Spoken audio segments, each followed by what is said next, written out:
John was always, to me, the most charismatic, shall we say. Paul was nice, always nice to people. But there's an old saying in my country, you have to live with people to know them.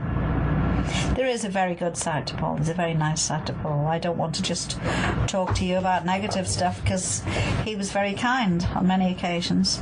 And I think maybe he was smoking a little too much pot or whatever. And plus the stress. None of us could ever know what that lifestyle must have been like. It was in November '64. And I'd had my birthday, which was the 14th, so it must have been about the 17th of November or something like that. We got married about a week later. And shortly after that, the telephone rang. Jim didn't have a phone in the lounge then, it was out in the hall. And he went out into the hall and I heard him say, "Oh, hello, son. Yes, she is. Yes, I have. Yes, we are. You know, is she there? Have you asked her? And is she going to? You know, are you going to marry her?" So Jim shouted, "Ange, come and speak to Paul." And that was, oh God, speak to the great Paul McCartney. You know, I just had one shock, deciding to get married again. Mm-hmm.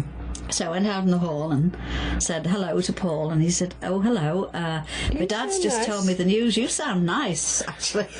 That's no, I am. I'm lovely. We were both absolutely covered in embarrassment. You know? So he said, "So are you staying the night?" I said, "Oh, yes, Ruth's in bed."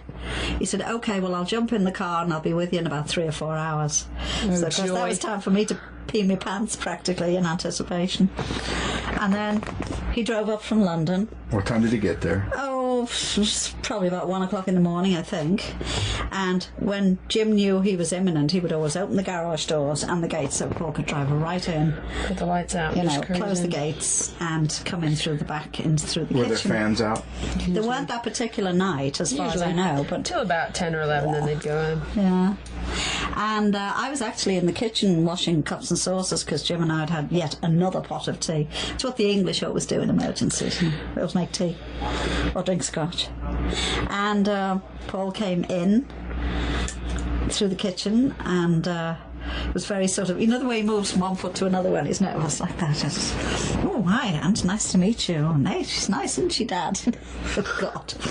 So we all went in the lounge and sat down and sort of all talked at once. All three. Was Mike there? No, Mike was away. Mike was away with the scaffold doing a show somewhere. Yeah, poor old Mike. And yeah, we'll get to that later.